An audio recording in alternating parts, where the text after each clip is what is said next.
Hello guys, एक बार फिर से आप सभी का स्वागत है हमारे चैनल BAMS लेक्चर्स में। तो जैसा कि आप सभी को पता है कि हम प्रत्यक्ष ज्ञान के बाधक हेतु पढ़ रहे थे, तो चलिए आज का वीडियो स्टार्ट करते हैं। पर वीडियो स्टार्ट करने से पहले अगर आप हमारे चैनल पर नए हैं तो हमारे चैनल को सब्सक्राइब करिए and don't miss for pressing the bell icon for latest updates. तो चलिए स्टार्ट करते हैं। तो सबसे पहले हम पढ़ रहे थे प्रत्यक्ष ज्ञान के बाधक हेतु, या फिर आपको टर्म आ सकता है प्रत्यक्ष अनुपलब्धिकरण। तो चाहे दोनों से क्वेश्चन आए, आप अच्छे से ध्यान रखिएगा, ठीक है। इसमें सबसे पहले हम पढ़ रहे थे अतिसन्निकर्षा। तो अतिसन्निकर्षा का उससे नाम से समझ में आ रहा है कि अगर ऑब्जेक्ट बहुत छोटा है तो आपको दिखेगा नहीं। जैसे यह दोष केवल नेत्र से संबंधित प्रत्यक्ष में उत्पन्न होता है। यदि कोई वस्तु विशेष नेत्र के अत्यंत समीप होती है तो वह दिखाई नहीं देती है। किसी पुस्तक को नेत्र के अत्यंत समीप लाया जाए तो अक्षर नहीं दिखाई देते हैं, है ना। अगर बहुत ज़्यादा कोई चीज़ पास है ना, तो वो भी आपको दिखाई नहीं देगा। तो अति सन्निकर्षात मतलब बहुत ज़्यादा पास है, ठीक है। उसके बाद आता है अति विप्रकर्षात, अर्थात जो बहुत ज़्यादा दूर है, ठीक है। यदि कोई ऑब्जेक्ट बहुत ज़्यादा दूर है तो भी वो आपको दिखाई नहीं देगा, है ना। तो वो होता है अति विप्रकर्षात। फिर आवरणात, मैंने आपको बताया था अगर कोई चीज़ किसी चीज़ से ढक दी जाए तो भी आपको प्रत्यक्ष दिखाई नहीं देगी, प्रत्यक्ष होने के बाद भी दिखाई नहीं देगी, तो उसको बोलते हैं आवरणात। फिर करण दौर्बल्यात, यह इंद्रिय की दुर्बलता है तो प्रत्यक्ष ज्ञान नहीं होगा। मतलब यदि इंद्रियां ही दुर्बल है, करण मतलब केवल कर्ण इंद्रिय से नहीं है, करण मतलब कि अगर आपकी इंद्रियां दुर्बल हैं तो भी आपको ज्ञान नहीं होगा, तो वो करण दौर्बल्यात में आएगा। फिर मनोअवस्थानात, आपको पता है किसी भी चीज़ का ज्ञान करने के लिए मन का लगना बहुत ज़रूरी है। अगर आपका मन ही नहीं लग रहा है तो आपको ज्ञान नहीं होगा, तो वो मनोअवस्थानात की कैटेगरी में आ जाएगा कि मन यदि एक जगह ना हो तो उसका इंद्रियों के साथ संयोग नहीं हो पाता है और परिणामतः प्रत्यक्ष का ज्ञान नहीं होता। पढ़ते समय यदि मन किसी अन्य स्थान में लगा हो तो पढ़े हुए पाठ का ज्ञान नहीं हो पाता है ना। उसके बाद आता है समान अभिहारात, नाम से समझ आ रहा है, समान मतलब एक जैसा। यदि एक जैसी कई वस्तुएं साथ हो तो उनको अलग अलग नहीं जाना जा सकता है ना। जैसे अगर बहुत सारे चावल के दाने हों तो सभी एक जैसे हैं, तो आप किसी एक को दूसरे से भिन्न तो नहीं बता सकते हैं। उसी प्रकार छाता लेकर चल रहे समूह में यदि कोई व्यक्ति बिना छाता लिए जा रहा हो तो उसका ज्ञान नहीं होगा। उसके बाद आता है अभिभावात। तो अभिभाव अर्थात पराभव, किसी एक वस्तु के सामने दूसरी वस्तु का दब जाना। जैसे सूर्य प्रकाश में तारों का ज्ञान नहीं होता है, मतलब एक व्यक्ति इतना ज़्यादा चमक रहा है कि दूसरों लोगों का ज्ञान ही नहीं हो रहा है। जैसे मान लीजिए कि आपको कोई व्यक्ति पसंद है, तो आप किसी कम्युनिटी में खड़े हों, किसी पार्टी में खड़े हो, आपको उस व्यक्ति के अलावा कोई और दिख ही नहीं रहा है, किसी और से आपको मतलब ही नहीं है, तो वो अभिभावात है कि उस व्यक्ति का इतना ज़्यादा प्रभाव है, इतना ज़्यादा प्रकाश है कि बाकी चीज़ें उसके सामने जो है न्यून दिखाई पड़ रही हैं, है ना। उसके बाद अति सूक्ष्मयाद, विषय अति सूक्ष्म होने पर भी प्रत्यक्ष का ज्ञान नहीं होता है। जैसे वायु के साथ वाले वायु के साथ वाले जो है धूलकण दिखाई नहीं देते हैं, है ना।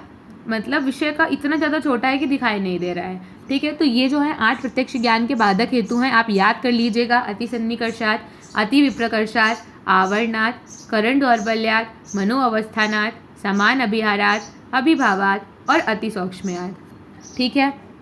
इसके बाद हम आगे चलते हैं। तो आगे बात करी गई है प्रत्यक्ष ज्ञान का विस्तार। तो देखिए, इन्हांसमेंट ऑफ डायरेक्ट परसेप्शन।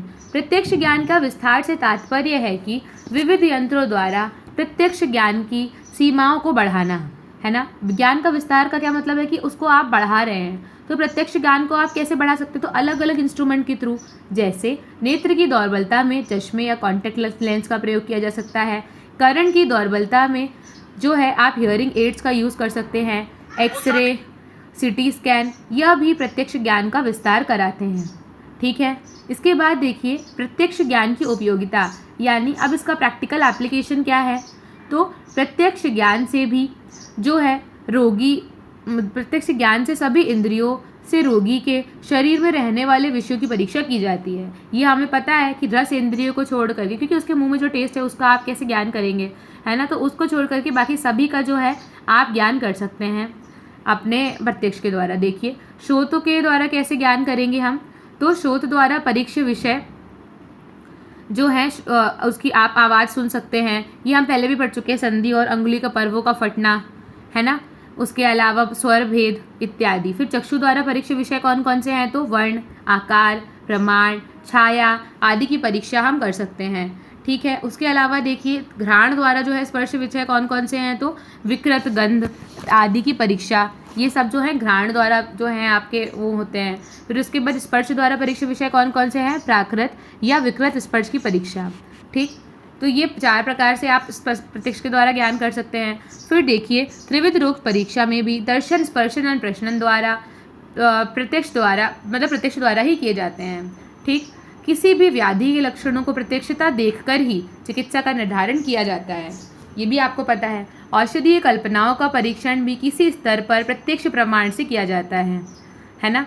स्नेह पाक का लक्षण है कि जब तेल में फेन या झाग आने लगे और घी में झाग आकर शांत हो जाए, तो समझना चाहिए कि स्नेह पाक हो गया। मतलब तेल में क्या होता है, फेन उद्गम, और घी में फेन का शांति। तो ये 2 लक्षण क्या होते हैं, स्नेह पाक के होते हैं। यहाँ झाग को देखना या ना देखना प्रत्यक्ष पर निर्भर करता है। ठीक, मतलब अगर आपने देखा तभी तो आपको पता चलेगा ना कि झाग आ रहा है, तो ये प्रत्यक्ष के द्वारा ही आप ज्ञान कर सकते हैं ना। ठीक है, तो इसी प्रकार से एप्लीकेशन ऑफ प्रत्यक्ष in research, various aspects of research depend on प्रत्यक्ष प्रमाण। Primary source of collecting data viz observation, interviewing और questionnaire mainly depend upon direct observation. मतलब देखिए, जैसे आप कोई डाटा कलेक्ट करते हैं तो आप किसी चीज़ को ऑब्जर्व करेंगे, उनसे बात करेंगे, उससे कोई सवाल पूछेंगे, तो ये सब चीज़ें जो हैं आप डायरेक्ट प्रत्यक्ष के द्वारा देखेंगे तभी आप कर पाएंगे। After building hypothesis by using आप्तोपदेश, now it's the duty of researcher to collect data by प्रत्यक्ष प्रमाण। आपने कोई चीज़ के बारे में पहले पढ़ा, हम किसी भी चीज़ को करने से पहले सबसे पहले पढ़ते हैं, तो आपने किसी चीज़ के बारे में पहले पढ़ा, प्रत्यक्ष ज्ञान प्राप्त किया, पढ़ के उसके बारे में, फिर उसके बाद आपने क्या किया, पढ़ने के बाद क्या किया आपने, उसके बारे में मतलब अब आप उसको जो है अपनी थ्योरी को वो करेंगे कि भाई मतलब आपका जो सही है कि नहीं है ज्ञान वगैरह, है ना। तो प्रत्यक्ष ज्ञान के द्वारा ही आप करेंगे। उसके बाद देखिए हम क्या बात कर रहे हैं, इंद्रिय के बारे में बात कर रहे हैं। तो इंद्रिय क्या मतलब डायरेक्ट परसेप्शन। तो अब ये इंद्रिय क्या है, मेथड है जिसके द्वारा हम प्रत्यक्ष ज्ञान की प्राप्ति करते हैं। तो अब इसमें क्या क्या हम पढ़ेंगे, इंद्रिय के लक्षण, इंद्रियों के भेद, पंचक, इंद्रियों का पंच भौतित्व, इंद्रियों का तुल्य योनित्व, इंद्रियों का प्राप्य कार्यत्व, इंद्रियार्थ सन्निकर्ष, त्रयोदश कारण और अंतःकरण की प्रधानता। देखिए जो ये चैप्टर है इसमें सभी टॉपिक्स बहुत ईजी हैं, लेकिन आपको डेफिनेशन पता होना चाहिए। मतलब किसी भी टर्म का आपको डेफिनेशन पता होना चाहिए, सबसे इंपॉर्टेंट बात यहाँ पर यही है। ठीक है, इसके बाद सबसे पहले देखिए इंद्रियों के लक्षण के बारे में बात आएगी। तो जो शरीर भाव विषय ज्ञान के लिए या कर्म के लिए पुरुष की सहायता करते हैं उन्हें क्या बोलते हैं, इंद्रिय बोलते हैं। मतलब अलग अलग चीज़ों के लिए जिन चीज़ों को पुरुष यूज़ करते हैं उन्हें क्या बोलते हैं, इंद्रिय बोलते हैं। चरक संहिता में इंद्रिय को चैतन्य का चिन्ह कहा गया है। चरक संहिता में इंद्रिय को क्या बोला गया, चेतनता। ये हम पढ़ चुके हैं, सा इंद्रियम चेतनम द्रव्यम निरिंद्रियम और चेतनम, है ना। तो चरक संहिता में जो है इंद्रियों को जो है चेतनता का जो है स्थान दिया गया कि जो चीज़ें चैतन्य हैं वो क्या होती हैं, इंद्रिय होती हैं। फिर चरक संहिता में इंद्रियों को भौतिक यानी पंच महाभूतों से बना हुआ कहा गया है। सभी इंद्रियों में एक एक महाभूत की अधिकता होती है ना। जो इंद्रिय जिस महाभूत की अधिकता से बनी है वह उसी महाभूत के विषय को ग्रहण करती है। तो ये चीज़ भी हमें पता है, जैसे चक्षु इंद्रिय में जो है रूप की प्रधानता होती है, है ना, तेज महाभूत की प्रधानता होती है तो वो रूप को ग्रहण करती है। उसी प्रकार अलग अलग इंद्रियों में अलग अलग महाभूत की प्रधानता होती है और वो अपने अपने विषयों को ही ग्रहण करती हैं। तो आपको पता होना चाहिए कि इंद्रियों के लक्षण में आपको लिखना क्या है। सबसे पहले इंद्रिय क्या होती हैं, फिर चरक संहिता ने इंद्रिय को क्या बोला है, चेतनता बोला है। फिर उसके बाद चरक संहिता ने क्या बोला कि जो इंद्रिय जो है पंचमहाभूत क्योंकि वो पंचमहाभूत है तो जो जिसकी होगी वो उसी विषय को क्या बोलेगी, उसी को क्या करेगी, ग्रहण करेगी। ठीक, उसके बाद देखिए सांख्य दर्शन ने इंद्रियों को अहंकारिक माना है। ये हमने जब पढ़ा था तो हमने पढ़ा था कि क्या बोलते हैं अपना सृष्टि निर्माण क्रम, तो उसमें हमने पढ़ा था कि भाई जो है इंद्रिय जो को सांख्य दर्शन ने क्या माना है, अहंकारिक माना है। आचार्य सुश्रुत ने एक स्थान पर इंद्रियों को अहंकारिक माना है परंतु अन्य स्थान पर भौतिक भी माना है। तो आपको ध्यान रखना है कि उन्होंने जो है अलग अलग वो भी माना है, भौतिक भी माना है और अहंकारिक भी माना है। ठीक है, उसके अलावा सांख्य दर्शन ने कैसा माना है, अहंकारिक ही माना है। तो ये हो गई 3 पॉइंट्स आपको ध्यान रखने। इंद्रियों की डेफिनेशन क्या होती है, फिर इंद्रियों के पंचभौतिकता के बारे में क्या बोला गया है और आचार्य चरक ने इंद्रियों को क्या कहा है। ठीक, फिर उसके बाद देखिए इंद्रियों के भेद। तो इंद्रियों को 3 श्रेणियों में बांटा गया है, ज्ञान इंद्रिय, बुद्धि इंद्रिय, कर्म इंद्रिय और उभय इंद्रिय। तो इंद्रिय की संख्या 11 है, 5 ज्ञान इंद्रिय, 5 कर्म इंद्रिय और 1 क्या होती है, उभय इंद्रिय, जो कि हम मन कहते हैं। ठीक, तो सबसे पहले देखिए ज्ञान इंद्रिय के बारे में क्या बोला गया है। तो ज्ञान इंद्रियाँ 5 होती हैं, पता है हमें, इन्हें बुद्धि इंद्रिय भी कहते हैं। तो ये आपको पता होना चाहिए, ज्ञान इंद्रिय 5 होती हैं और हम इन्हें क्या बोलते हैं, बुद्धि इंद्रिय भी बोलते हैं। यथा कर्ण, त्वक, नेत्र, रासन और घ्राण। शब्द, स्पर्श, रूप, रस और गंध, ये क्रमशः इनके क्या होते हैं, विषय होते हैं। इन्हें इंद्रियार्थ भी कहा जाता है ना। तो इंद्रिय और उनके विषय क्या होते हैं, ज्ञान इंद्रिय में आएंगे। ठीक है, गंध, ये क्रमशः क्या होते हैं, इनके विषय, इन्हें इंद्रियार्थ भी कहते हैं। उसके बाद देखिए कर्म इंद्रिय। तो जिन इंद्रियों द्वारा कर्म किए जाते हैं उन्हें क्या बोलते हैं, कर्म इंद्रिय कहते हैं। इनकी संख्या भी क्या होती है, 5 होती है। यथा वाक, पाणि, पाद, पायु और उपस्थ। पायु और उपस्थ का कार्य क्या होता है, मल मूत्र को त्यागना। हाथ का कार्य ग्रहण और धारण करना। और जिह्वा का क्या होता है, वाक इंद्रिय। ठीक, तो ये हो गई कर्म इंद्रिय, 5 ज्ञान इंद्रिय और 5 कर्म इंद्रिय। इसके बाद देखिए उभय इंद्रिय। तो जिस तरह मन ज्ञान इंद्रियों का प्रवर्तक है उसी तरह कर्म इंद्रियों का भी प्रवर्तक है। तो ये बात हम पहले भी पढ़ चुके हैं मन टॉपिक में, कि मन जो होता है ज्ञान इंद्रिय कर्म इंद्रिय दोनों को अपने कार्य करने के लिए प्रेरित करता है, यानी उनका क्या है, प्रवर्तक है। अतः मन क्या होता है, उभय इंद्रिय होता है। ठीक, मन ज्ञान इंद्रिय भी है, कर्म इंद्रिय भी है, उभय इंद्रिय भी है और अति इंद्रिय भी है। प्रत्येक इंद्रिय केवल अपने विषयों को ही ग्रहण करती है तथा बाह्य विषयों तक ही सीमित है, परंतु मन इन सब इंद्रियों के विषय को ग्रहण करते हुए अतरंग विषय की अनुभूति भी कराता है। अतः मन क्या होता है, अति इंद्रिय। मतलब मान लीजिए यहाँ क्या बोल रहे हैं, जैसे आपकी चक्षु इंद्रिय है तो वो बाह्य विषय, मतलब आपको बाहरी चीज़ों का ही तो ज्ञान कराती है, कि आपको दिखाती है आपकी चक्षु इंद्रिय कि आपके अंदर क्या चल रहा है, कौन सी वेन है, कौन सी वेसल है, आप नहीं देख सकते ना चक्षु इंद्रिय से अपने अंदर, वो केवल बाह्य का ज्ञान। उसी प्रकार अलग अलग इंद्रियां हमें सिर्फ बाह्य ज्ञान कराती हैं और सिर्फ अपने विषय को ही ग्रहण करती हैं। मतलब ऐसा नहीं कि आँख के थ्रू आप पानी का टेम्परेचर बता सकते हैं, ऐसा तो आप नहीं कर सकते हैं, वो आपकी त्वक इंद्रिय का ही काम है तो वो वही करेगी। लेकिन मन अलग अलग इंद्रियों के द्वारा ज्ञान प्राप्त करके अलग अलग हमें अतरंग विषयों का ज्ञान कराता है, इसीलिए मन को क्या बोला गया है, अति इंद्रिय बोला गया है। उसके बाद देखिए इंद्रिय पंचपंचक की बात आएगी, तो ये बहुत इंपॉर्टेंट टॉपिक है, बिल्कुल पूछा जाता है इंद्रिय पंचपंचक। कि चरक संहिता के सूत्र स्थान के 8वें अध्याय में इंद्रिय उपक्रमणीय जो कि नाम है उसका, उसमें इंद्रिय पंचपंचक के बारे में बताया गया है। ठीक है, तो यहाँ पर आपको जो है केवल ये एक टेबल याद करनी है कि इंद्रिय पंचपंचक में आता क्या क्या है। सबसे पहले पंच इंद्रिय, फिर पंच इंद्रियों का द्रव्य कौन कौन से होते हैं, पंच इंद्रिय अधिष्ठान कौन कौन से होते हैं, पंच इंद्रियों के अर्थ कौन कौन से होते हैं, और फिर पंच इंद्रिय बुद्धि कौन कौन सी है। तो श्रोण, स्पर्श, चक्षु, रसन और घ्राण, इनके द्रव्य कौन कौन से हैं, आकाश, वायु, अग्नि, जल और पृथ्वी। अधिष्ठान कर्ण, त्वक, अक्षि, जिह्वा, नासा, इनके अर्थ शब्द, स्पर्श, रूप, रस, गंध, और इनकी बुद्धि तो वही सेम बुद्धि। तो इसमें आपको जो है केवल हेडिंग याद रखनी है और अंदर का तो आप सबको पहले से पता है। इसके बाद देखिए इंद्रियों का पंच भौतिकत्व। तो इसमें क्या बताया गया है कि आयुर्वेद में इंद्रियों का भौतिक माना है ना, इन्हें अहंकारिक नहीं माना, हमने भौतिक माना है। अर्थात इंद्रिय की उत्पत्ति पंच महाभूत से मानी गई है।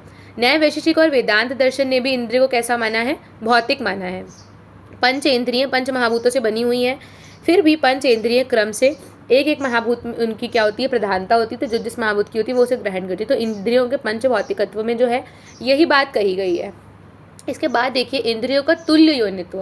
तुल्य योनि का मतलब क्या होता है कि तुल्य योनि होने से अपने अपने महाभूतों में रहने वाली इंद्रियों जो होती है, इंद्रिय अपने अपने इंद्रियार्थों का ही ग्रहण करती है। मतलब एक महाभूत से उत्पन्न हुई इंद्रिय दूसरे महाभूत से उत्पन्न होने वाले इंद्रियार्थ को कदापि ग्रहण नहीं कर सकती है। तो वही बात हो गई, तुल्य योनि मतलब अपनी चक्षु इंद्रिय केवल रूप का ही ग्रहण करेगी, घ्राण इंद्रिय गंध का ही ग्रहण करेगी, है ना। तो वही बात यहाँ पर कही गई है, मतलब कभी भी किसी दूसरे के विषय को ग्रहण नहीं करेंगी। ठीक, उसके बाद देखिए इंद्रियों का प्राप्य कार्यत्व। प्राप्य मतलब प्राप्ति होना, तो इंद्रियों का अपने विषय से सन्निकर्ष होने पर ज्ञान होता है। इंद्रियों का इंद्रिय अधिष्ठान से निकलकर अपने विषयों को ज्ञान प्राप्त करना क्या कहलाता है, इंद्रियों का प्राप्य कार्यत्व कहलाता है। आपको ये थ्योरी तो पता होगी कि हमें दिखता कैसे है। मतलब ऐसा होता है कि जब लाइट जो होती है हमारी आंखों से टकराती है, फिर उस किसी ऑब्जेक्ट से जाकर के टकराती है, फिर वापस रिफ्लेक्ट होती है, तब हमें दिखाई देता है। तो इनका ये कहना है कि चक्षु इंद्रिय जो होती है वो अपने चक्षु से निकल करके जाती है विषयों तक और फिर उससे जो है मतलब उससे ज्ञान प्राप्त करके फिर वापस आती है। तो वही लाइट वाली थ्योरी यहाँ पे काम करेगी कि जो लाइट होती है वो रिफ्लेक्ट होकर वापस आती है ना। तो ये सभी इंद्रियों के लिए उतना ज़्यादा अप्रोप्रिएट नहीं बैठता है, लेकिन कुछ इंद्रियों को तो कुछ चीज़ों के लिए बहुत ज़्यादा एग्जैक्ट बैठता है। ठीक, तो ये होता है इंद्रियों का प्राप्य कार्यत्व। अगर आपको समझ में नहीं आया हो तो मुझे कमेंट करके बताइएगा, मैं फिर से एक्सप्लेन कर दूंगी। ठीक है। इसके बाद देखिए इंद्रियार्थ सन्निकर्ष। तो ये अब वो टॉपिक है जिसमें हम इंद्रियों के 6 पॉइंट्स पढ़ेंगे कि कौन कौन से अलग अलग भेद थे। तो इंद्रियों का अपने विषयों से सन्निकर्ष होने पर ज्ञान होता है। इंद्रियों का अपने विषयों से सन्निकर्ष 6 प्रकार से हो सकता है: संयोग, संयुक्त समवाय, संयुक्त संवेद समवाय, समवाय, संवेद समवाय और विशेषण विशेष्य भाव। बहुत ईजी है, आपको नाम से लग रहा होगा कितने टिपिकल टॉपिक हैं, but they are very easy. सबसे पहले देखिए संयोग सन्निकर्ष क्या होता है। संयोग और सन्निकर्ष मतलब जब चक्षु का घट से जो संयोग होता है, जैसे मान लीजिए आपने पहली बार घड़े को देखा तो आपकी नेत्रों का घड़े से क्या हुआ, संयोग हुआ, मतलब आपने देखा। तो जो ये सबसे पहले देखा तो आपने क्या देख के, तो उसको क्या इनने बोला है, संयोग सन्निकर्ष। मतलब देखा और आपको ज्ञान, आपके नेत्रों का घट से जो संयोग हुआ उसको क्या बोला गया है, संयोग सन्निकर्ष बोला गया है। फिर उसके बाद संयुक्त समवाय सन्निकर्ष, अर्थात द्रव्यों में रहने वाले गुणादि से जब इंद्रियों का संयोग होता है तो उसे क्या बोलते हैं, संयुक्त समवाय सन्निकर्ष कहते हैं। चक्षु का घट के रूप से संयोग होना, मतलब अब आपने देखा, पहले तो देख लिया कि घड़ा है, अब उसके बाद आपने देखा कि भाई घड़ा गोल है, उसके ऊपर का जो शेप है वो ओवल है, उसका बेस चपटा है। तो जब उसके रूप से, मतलब जब उसके गुणकर्म से जो संयोग हुआ तो उसको हम क्या बोलते हैं, संयुक्त समवाय सन्निकर्ष बोलते हैं। ठीक, कि अब संयुक्त समवाय हो गया। ठीक, उसके बाद संयुक्त संवेद समवाय सन्निकर्ष। अब इसमें क्या हुआ, द्रव्य के रूप से रूपत्व या जाति विद्यमान रहती है। वस्तु में रूपत्व जाति से इंद्रियों के संयोग को संयुक्त संवेद समवाय सन्निकर्ष कहते हैं। यानी चक्षु का घट के रूपत्व से संयोग होना। अब देखिए हर चीज़ की जाति होती है, ये हमने पढ़ा था गुण चैप्टर में कि भाई हर चीज़ का अपना गुणत्व होता है। मनुष्य की मनुष्यत्व जाति होती है, हर किसी की अपनी जाति होती है, गाय की गोत्व जाति होती है। तो उसकी जाति से, मतलब उसने ऐसा, मतलब मान लीजिए हमने घड़ा देखा तो पहली बार देखा तो संयोग सन्निकर्ष, फिर उसके रूप वगैरह को देखा तो संयुक्त समवाय सन्निकर्ष। फिर हमने देखा कि भाई इस तरीके के और भी घड़े होंगे इन्हीं की प्रजाति के, तो जब उसके रूपत्व से, उसकी जाति का से ग्रहण हुआ तो हम उसको क्या बोल रहे हैं, संयुक्त संवेद समवाय सन्निकर्ष। ठीक, इसके बाद फिर से आता है समवाय सन्निकर्ष। ये क्या है, कर्ण का शब्द से संयोग होना। तो ये फिर से वही पहले वाला संयोग, मतलब अपने इंद्रियों का अपने विषय का को ग्रहण करना, उसको क्या बोल रहे हैं, ये समवाय सन्निकर्ष। ठीक, उसके बाद देखिए संवेद समवाय सन्निकर्ष क्या आएगा, तो उसकी शब्दत्व जाति विद्यमान रहती है शब्द में। तो शब्द के शब्दत्व जाति से इंद्रियों के संयोग को, अब फिर से यहाँ पर उसकी जाति का, देखिए अभी पहले तक नेत्रों का चल रहा था, अब क्या हुआ, कर्ण का। तो जब कर्ण का संयोग हुआ तो समवाय सन्निकर्ष, फिर कर्ण की जाति से उसका सन्निकर्ष हुआ तो संवेद समवाय सन्निकर्ष। अब इसके बाद लास्ट देखिए विशेषण विशेष्य भाव सन्निकर्ष।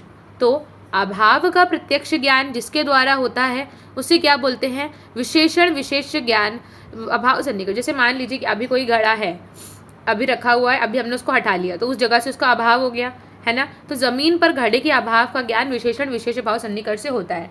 तो ये चीज़ एक जब हमने अभाव पढ़ा था उसमें आया था कि अभाव का ज्ञान भी प्रत्यक्ष के द्वारा ही होता है। मतलब किसी चीज़ को देख कर ही आप बता सकते हैं उस चीज़ का अभाव है या उस चीज़ का अभाव नहीं है। ठीक, तो वो किस में आ जाएगा, विशेषण विशेष भाव सन्निकर्ष में आएगा।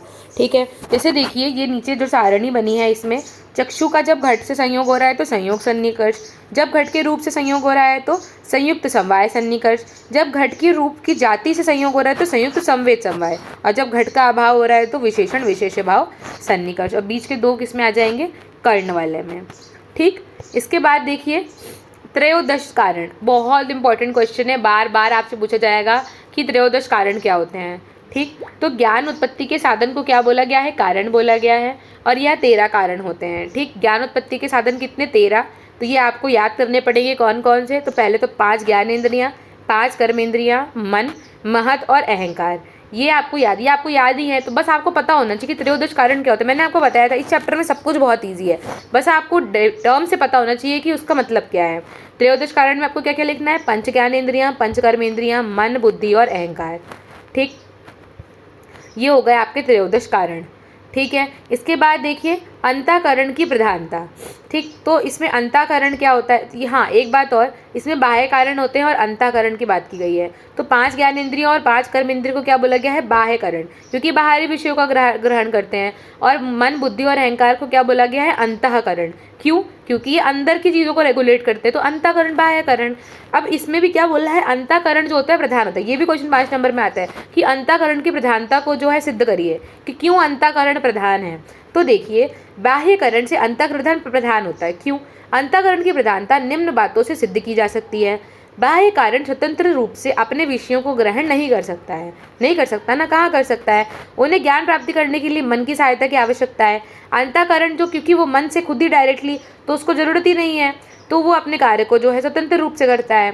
ठीक, बाह्यकरण केवल वर्तमान का ही ज्ञान कर सकता है, लेकिन अंतःकरण मन, भूत, भविष्य और वर्तमान, हम पहले का भी सोच सकते हैं, हम बाद का भी सोच सकते हैं, हम प्रेजेंट का भी सोच सकते हैं। तो ये तीनों, लेकिन क्या आप जो चीज़ कल निकल गई, क्या आप उसको आज देख सकते हैं? नहीं।